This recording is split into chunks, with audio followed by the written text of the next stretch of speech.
7 जो आपका MP board sample paper है उसका क्वेश्चन नंबर 7 को पहले एक बार रीड कर देता हूं, फिर हम इसको हल करेंगे। तो क्वेश्चन को पहले हिंदी मीडियम वाले बच्चों के लिए पढ़ रहा हूं। किसी परिपथ में 0.1 सेकंड में धारा 5 एम्पियर से 0.0 एम्पियर तक गिरती है, मतलब ड्रॉप होती है, गिरती है।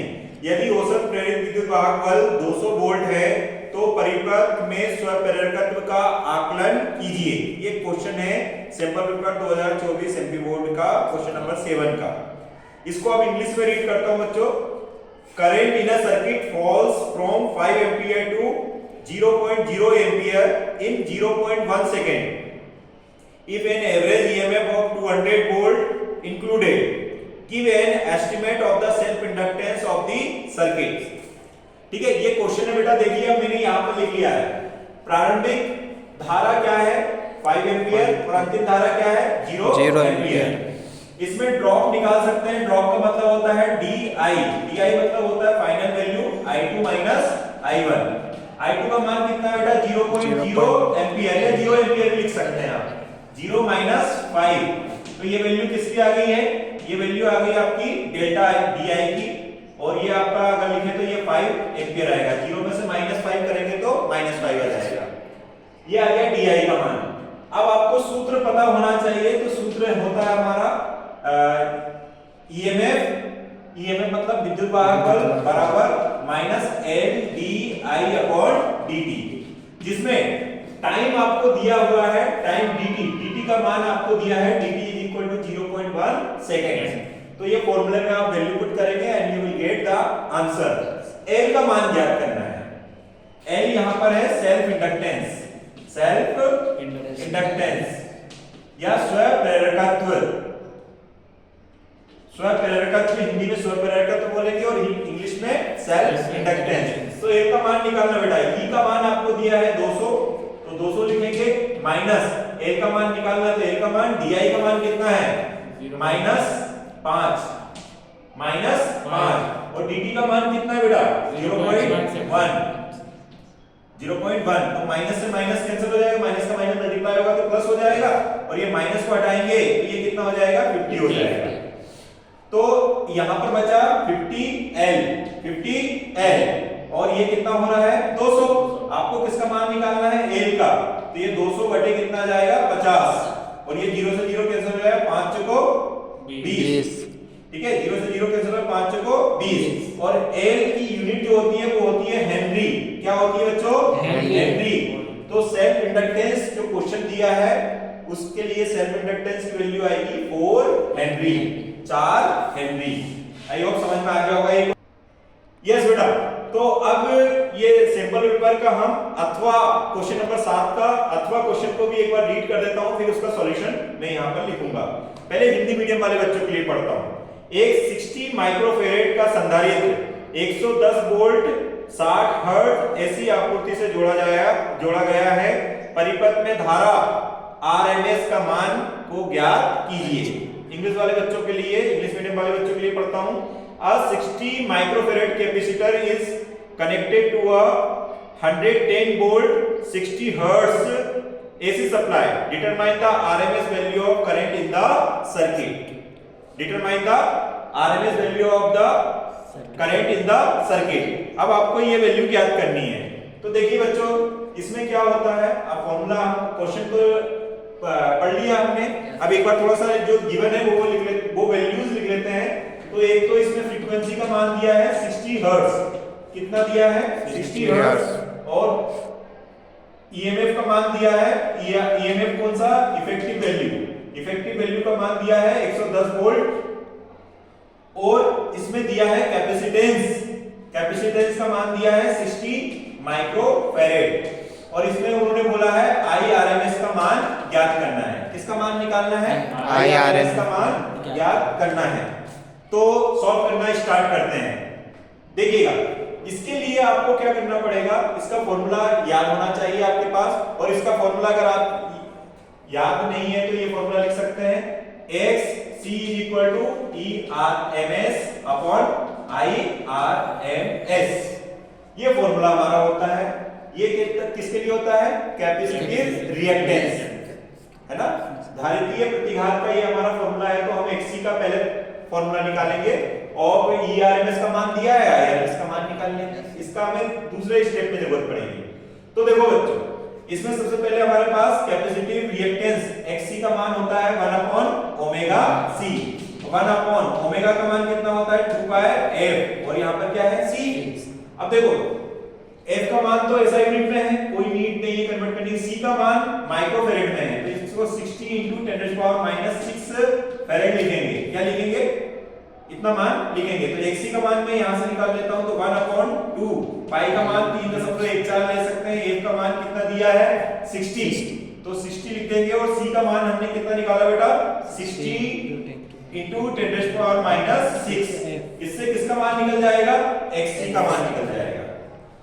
अब हम यहां पर देखिए, यहां पर वैल्यू पुट कर देते हैं।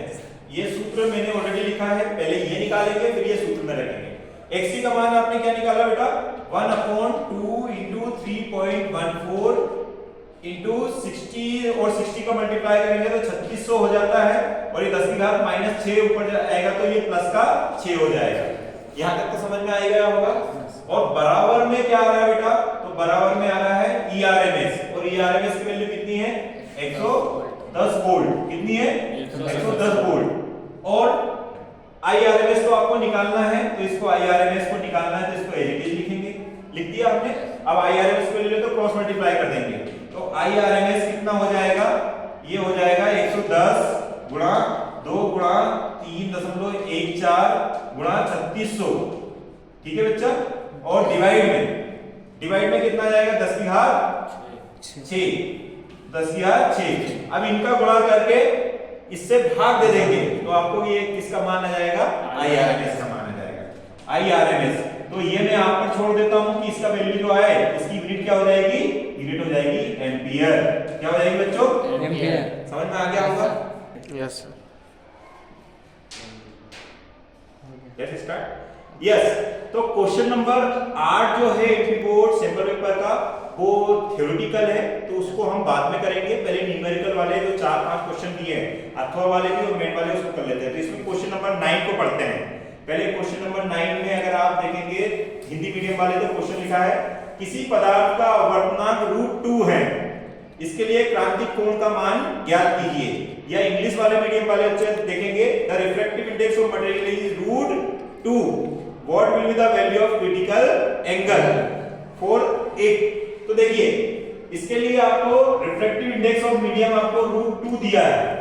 Refractive index of the medium कितना दिया है? √2। या इसको हम क्या बोलते हैं? अपवर्तनांक √2 दिया है, तो ये n का मान √2 दिया है। अब आपको संबंध रिलेशन पता होना चाहिए। रिलेशन किसके बीच में? क्रांतिक कोण मतलब क्रिटिकल एंगल और अपवर्तनांक मतलब कि रिफ्रैक्टिव इंडेक्स। तो refractive index is equal to होता है 1/sin IC। यहां पर IC क्या है बेटा? क्रांतिक कोण या क्रिटिकल एंगल। n का मान √2 दिया है, ये आ जाएगा 1/sin IC। क्रॉस मल्टीप्लाई करेंगे तो ये sin IC इधर आ जाएगा, और ये हो जाएगा 1/√2। 1/√2, और 1/√2 की वैल्यू sin में कितना होता है? तो sin IC 1/√2 की वैल्यू होती है sin 45 डिग्री। कितनी होती है? sin 45 degree. तो IC का मान कितना हो जाएगा? 45 डिग्री। मतलब क्रांतिक कोण कितना हो जाएगा? 45 डिग्री हो जाएगा, 45 डिग्री हो जाएगा। आई होप समझ में। ओके, अब क्वेश्चन नंबर 9 का अथवा वाला और वाला क्वेश्चन भी एक बार हिंदी मीडियम वालों के लिए पढ़ देता हूं। एक खगोलीय दूरदर्शी की आवर्धन क्षमता 15 तथा दोनों लेंसों के बीच की दूरी 80 सेंटीमीटर है। यदि अभिदर्शक और नेत्रिका दोनों उत्तल लेंस हो तो उनकी फोकस दूरियों की गणना कीजिए। अब इंग्लिश मीडियम वाले बच्चों के लिए पढ़ देता हूं। The magnifying power of an astronomical telescope is 15 and distance between two lenses is 80 centimeter. If both objective and eyepiece are convex lens, then calculate their focal length. उन दोनों के बिटवीन उन दोनों की हमें फोकल लेंथ पता करनी है, फोकल दूरियां पता करनी है। तो एक बार क्वेश्चन में क्या-क्या गिवन है वो पढ़ लेते हैं। तो देखो बेटा, खगोलीय दूरदर्शी की आवर्धन क्षमता मतलब m का मान दिया है। m मतलब magnifying power. m is what? Magnifying power. ये कितना दिया है? 15 ओनली। इसकी यूनिट कुछ भी नहीं होती है। और दोनों लेंसों के बीच की फोकस दूरी को बोलते हैं ट्यूब लेंथ या एल, और एल क्या होता है FO प्लस AP होता है, मतलब ऑब्जेक्टिव की फोकल लेंथ और आईपीस की फोकल लेंथ, और ये दोनों मिलाकर कितना दे रहे हैं 80 सेंटीमीटर। कितना दे रहे हैं 80 सेंटीमीटर। तो आपको इनके बीच की इनकी दोनों की फोकस दूरी ज्ञात करनी है। अब देखो ये आपका ऑप्टिकल इंस्ट्रूमेंट का टॉपिक है और एस्ट्रोनॉमिकल टेलीस्कोप का टॉपिक है। तो वी नो दैट, हमें पता है, क्या पता है बेटा, मैग्नीफाइंग पावर को क्या लिखेंगे, m is equal to FO upon AP। FO का मान हमें नहीं पता तो FO को ऐसे लिख लेते हैं, AP का भी मान पता नहीं है तो ऐसे लिख लिया, लेकिन m का मान तो पता है बेटा, 15 है, 15 है, कितना है 50। तो FO का मान यहां से पता चल जाएगा। FO कितना हो जाएगा 15 टाइम्स ऑफ FE हो जाएगा कि नहीं हो जाएगा? Okay, now this is what focal length of objective and it is 15 times of focal length of eyepiece. नेत्रिका की फोकस दूरी का ये 15 टाइम्स है, मतलब 15 गुना है। ठीक है, तो अब मुझे ये फॉर्मूले से वैल्यू हम किसका निकाल सकते हैं। देखो FO का मान कितना होता है 15 गुना है AP से, तो पहले हम क्या करते हैं, FO का मान यहां रखेंगे तो AP का मान निकल जाएगा, तो इसको बोल देते हैं समीकरण 1 और ये समीकरण 2। तो समीकरण 1 तथा 2 से, तो बताओ FO की जगह क्या लिख दूंगा बेटा 15 AP। यहां पर क्या लिख दिया 15 AP, और ये एक AP ऑलरेडी है, और इसका मान कितना है 80 सेंटीमीटर।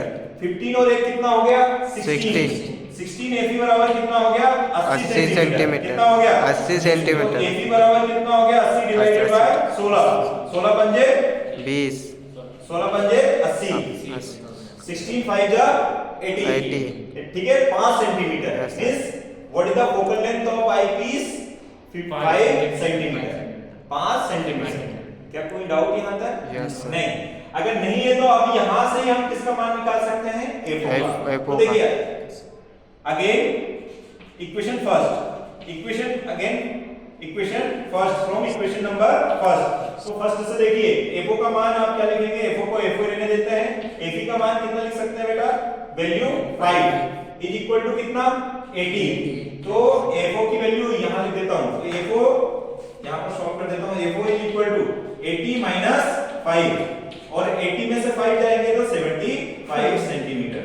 तो ऑब्जेक्टिव की फोकल लेंथ क्या हो जाएगी 75 सेंटीमीटर। आई होप समझ